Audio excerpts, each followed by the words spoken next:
Thailand is world famous for its delicious food scene, with Bangkok being the culinary epicenter to score some iconic Thai dishes at unbelievable prices. In this video, we're eating across this capital city, sharing some of the top foods you need to try when you visit Bangkok. The first stop on our food tour is taking us deep into the heart of Bangkok to eat some street food Thai style.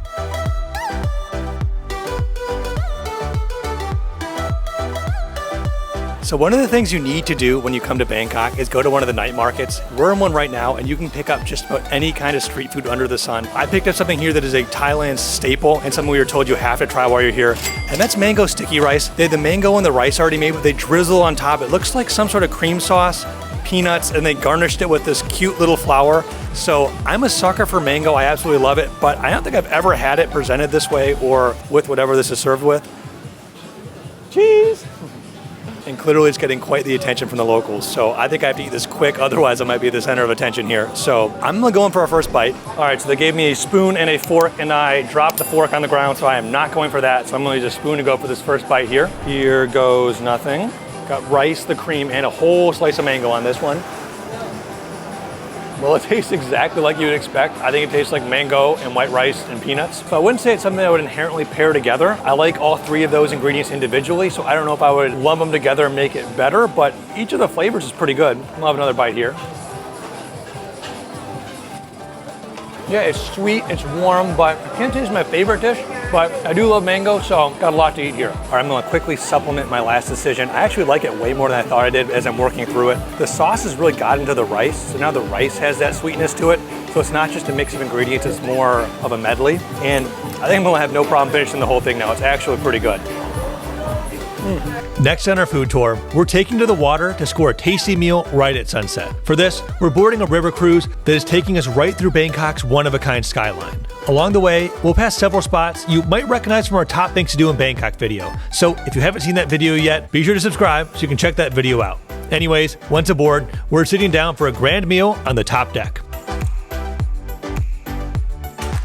So we're currently on a boat cruise here in Bangkok, and man, we didn't know what to expect coming to this. We saw a lot of people complaining in their reviews, but it has been absolutely amazing so far. So we have a buffet here for dinner, and as you can see, my plate has a lot of variety here. It's all pretty much international food, and that's because we have a lot of different tourists on this cruise, and I'm sure they want to please everybody. So as we eat, we're going to be going by a lot of different sites here in Bangkok. I know a lot of people don't like buffet style, but I absolutely do, especially when you're international, because you can try a bunch of different things. My plate is a little boring, but I'm probably gonna go up and get some more local Thai cuisine. I have some spaghetti here, which we've actually been seeing a lot of spaghetti in Thailand, which has been interesting. Some stir-fried noodles, stir-fried vegetables, and fried chicken, which is kind of interesting, and then just French fries. And then we also have a beer with ice cubes. I guess this cruise includes a free beer, which was a surprise to us. I'm gonna go into these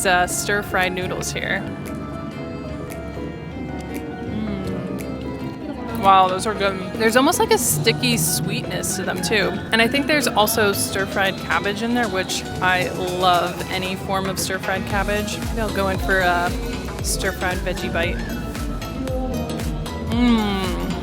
Wow, that's incredibly fresh. And here we just have spaghetti with carbonara sauce. We got a lot of haters when we were in Italy and we were calling pasta noodles. Apparently there's a difference to most people between pasta and noodles. We kind of use them interchangeably in the States. So I'm gonna have some pasta here, which is very different from my noodles. Nothing too interesting going on there, but very good spaghetti and sauce. And you might be able to hear, but we have some live entertainment on this cruise as well. Another thing we weren't expecting, so I definitely think this is worth the value. And a fun little spot for dinner. No trip to Bangkok is complete without visiting the world-famous neon streets of Bangkok's Chinatown. So the next step on our food tour takes us to Chinatown. This area is just absolutely electric. I don't think we've seen a spot in Bangkok as hustling and bustling this so far. You can get just about any kind of food under the sun here. This definitely seems to be the spot to go if you're looking for adventurous food. There's tons of people eating seafood that looks like sea monsters. We've seen some insects for sale, scorpions, and I clearly went for something that was a little less adventurous. I went with just a custard bun here. We actually saw an official food tour stopping at this restaurant, so I'm hoping it's pretty good. I'm hoping the locals are steering me straight here, but I'm eager to go for the first bite here.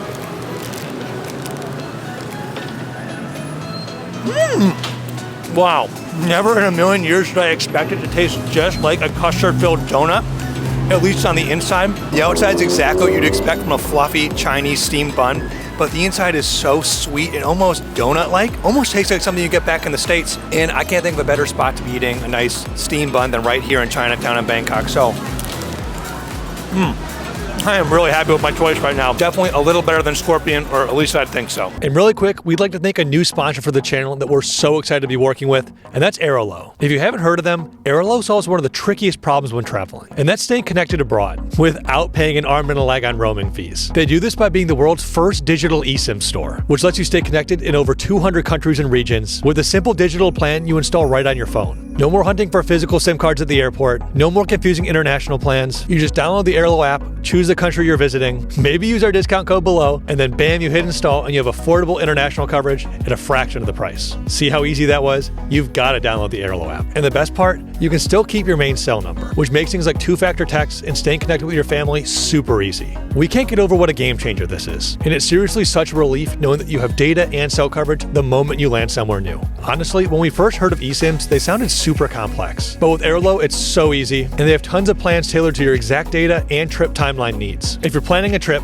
download the Airalo app today and use our code to get $3 off your first eSIM. Absolutely huge thanks to Airalo for sponsoring today's video. Now let's jump back to Bangkok. Carrying on with our food tour, we're heading back towards the river to score some more iconic Thai eats. And we're doing so in one of the most modern buildings in Thailand, the Iconsiam. This world-class mall is home to flagship stores, unbelievable free overlooks, and most importantly, one of, if not the best food courts in all of Thailand. So we are in the mall right now, and this place seems to be the place to be. It is absolutely packed, and there are way more vendors here than we expected. The whole place is kind of decorated like a floating market, which is very classic for Bangkok. Thailand is known for their floating markets where people sell things out of boats, and they definitely leaned into that theme here, which is so fun to see. We picked up two Thai staples here. These are Thai pancakes, and there were two options. You had a salty and a sweet option. We opted for both. They were making them fresh when we first saw it, and I am so excited to dive in here. It looks like there's, I think, coconut cream and cheese on top, but I actually don't know if that's cheese. It's just yellow shreds, and it is very light and flaky. So I'm gonna go for my first bite here.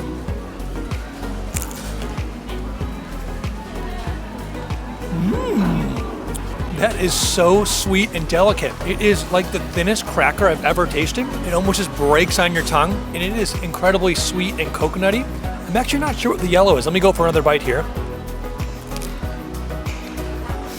Yeah, I have no idea what that yellow is, but it has a nice stringy softness to it. Maybe it's mango. I'm not entirely sure. The real star of the show is that cream, and it is delicious. I'm liking this one. And then we have this other one here, which appears to be a similar cream, but with a red crumble on top. Let's go for it. Yeah, that one's a salty for sure. It's definitely the same cream layer, so I think there's a coconut on there. It almost has that umami flavor of like seaweed, but not too overpowering. And it pairs surprisingly well together, the sweet and the umami salt. Very different from American pancakes. I don't think you get this at IHOP, but they're really good.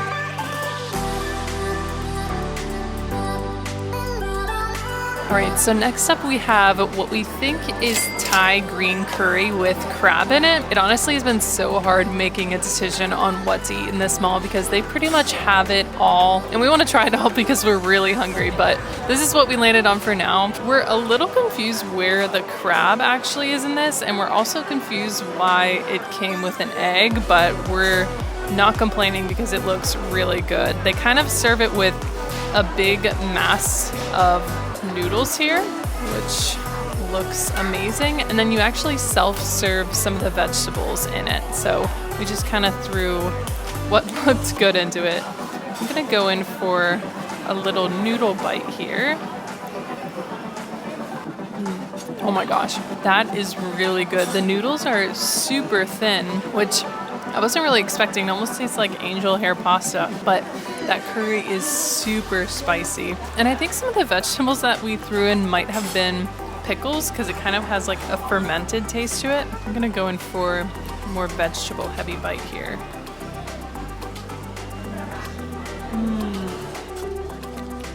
Yeah, I think those are pickles. Wow, that's super good. I'm not tasting the crab yet. I think it's in there somewhere. It might just be in the curry whenever they cook it. That's super good. Wow. I'm gonna let Michael have some.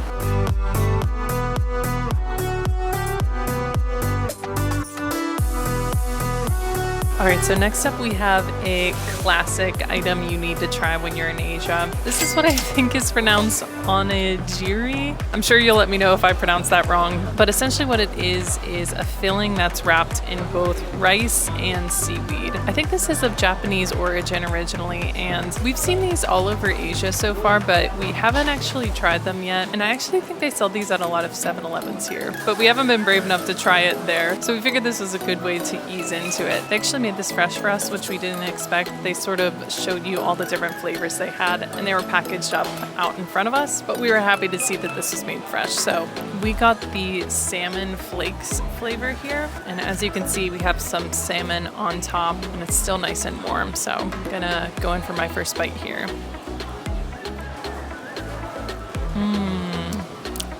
Wow, that salmon's incredibly salty, and I love how perfectly packaged up this is.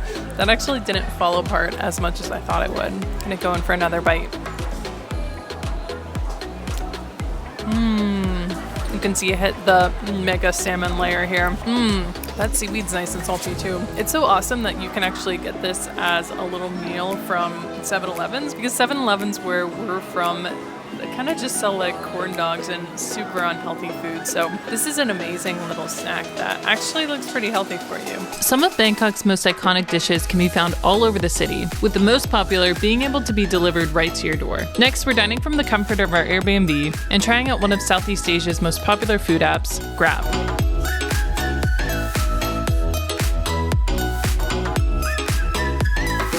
All right, so we got some takeout from a restaurant that's pretty close to our Airbnb. We've actually ordered from this restaurant a couple times already just because they're so close to our Airbnb. The food is amazing and it's pretty affordable, but we have a couple different items to try this time around. We've been ordering our food through the Grab app while we've been in Thailand, and it's been really nice, especially when it's peak sun out and it's just unbearably hot. We're currently here in March and it's 94 degrees outside, but the weather app is telling us that it feels like 103, and we definitely think that's right. It is so incredibly hot. So we've been trying to lay low during the day here and go out at night instead, which actually has been working out really well because Bangkok is a night city. But we're really hungry, so I'm gonna start diving into this food. This is actually the first time we're having Pad Thai since being in Thailand. I do like Pad Thai, but it's definitely hard for me to order it whenever there's something to do with like red curry on the menu. That's always my go-to, but we definitely have to have Pad Thai while we're here in Bangkok. So I'm gonna give this one a go. From the Pad Thai I've had in the past, it's usually a sweeter dish, which I'm not the biggest fan of. Like I said, I do like it, but it's not my go-to meal. But I'm excited to try this take on it. It's a vegetarian take, so just no meat. I actually don't super know what's in Pad Thai. Hey Siri, what are the ingredients of Pad Thai? Pad Thai is made up of dried shrimp, rice noodle, chicken egg, peanut, lime juice, and mung bean sprouts. All right, so I'm definitely seeing some rice noodles here, some bean sprouts. I think onion, maybe not actually. I think those are rice noodles. And I think there's gonna be like a peanutty sauce on top of it. All right, going in for my first bite. Okay, so this Pad Thai actually isn't too sweet, which I'm really liking. And they gave us some, I think, soy sauce and maybe some chili flakes to put on top of it. I might add a little bit of soy sauce. We have gotten soy sauce from this restaurant and it's been really spicy before, but it doesn't look like there are any peppers in this one. I always like more soy sauce rather than less because I'm big on salty.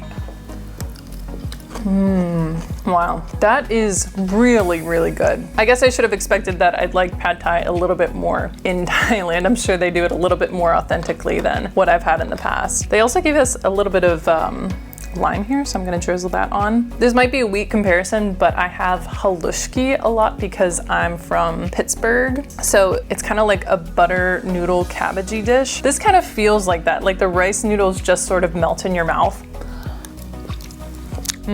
That lime really spruced it up. And I'm seeing some tofu here. There's a little bit of peanut flavor, but it isn't too overwhelming. I actually really, really like this. A lot more than I expected. That's really good. All right, so I'm gonna try the next two dishes here. What we have here is tom yum soup. This is supposed to be an iconic Bangkok dish that we've heard amazing things about. When you get most of these dishes, whether it's a soup or a sauce delivered here, they seem to come tied with a little bitty rubber band in a plastic bag. And we've been struggling with this all over Southeast Asia. We've tried to pour this into the other vessel it comes in, and it's always hit or miss if you can do it properly. So I'm gonna attempt to pour this in. Fingers crossed I don't end up with tom sum all over me and some scalding hands. So let's do that right now.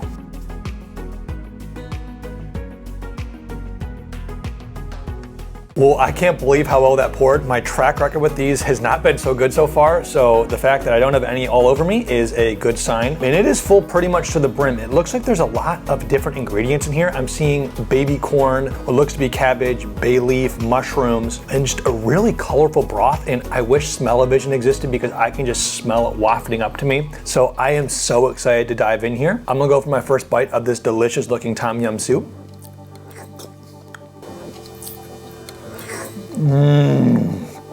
Wow, I did not expect it to be so acidic. It has a lime flavor in there, which I really wasn't expecting. It's almost like lime meets curry, and it has the warmth of chicken broth. That is unexpectedly good. Let's go for some of the ingredients here. They're definitely cubed pretty big. This is half a mushroom here. The ingredients just absorb that lime citrus taste, and the whole dish just feels like a warm hug. I can't believe that it's 100 degrees out right now and warm soup is what people want to eat, but being in air conditioning right now, this is a terrific dish. And one more thing about the soup is the name is very descriptive of what it actually is. So I think the word tom actually refers to the boiling process used to make this soup, and yam just means mixed, so it's really just describing what kind of soup this is. And I'm so glad it has yum in the name because this is truly delicious. I'll try to say yum. So the third dish we ordered from here is Penang red curry, and it has this delicious looking light orange color to it. You can tell there's gonna be coconuts and rich curry flavor. And we've actually ordered this exact dish from the same restaurant several times this trip already, so we know it's top tier food. This has pretty much been our go-to if we aren't sure what we're hungry for, because this always hits the spot. So I know that this is gonna be really good. And today it looked like they really hooked us up with tofu. These are some huge tofu chunks just floating in here. So I think this is as good of a bite as ever to start with this dish. The consistency of that tofu is so soft. It's almost like paneer, as it almost just melts in your mouth as you chew, and it just absorbs that sauce so well. It is such a warm and full-bodied curry. I know some curries really melt your face off, and this one just really subtle. It's not overly spicy, but it just has that warmth of curry. And they serve it with a good amount of white rice here, which really helps distribute the flavor. So soft, smooth, almost like a sweet heat with that coconut meshing with the intensity of the curry. And I believe it comes with some somewhat hot peppers here. And as Courtney alluded to earlier, they put, I believe, jalapenos or some other kind of really spicy peppers in their soy sauce. I made the mistake of drizzling this before fully one time and I burnt my tongue off. So I'm gonna go easy on this now. But just from a Thai red curry dish, this is absolutely unbelievable. I love this dish. If you're still here, be sure to like this video and subscribe to see our other incredible videos from Bangkok, all over Thailand and all over the world. Seriously, we've got some epic places we're headed in the next few videos, so be sure to subscribe to know where we're headed next. Thanks, and we'll see you in the next one. Bye.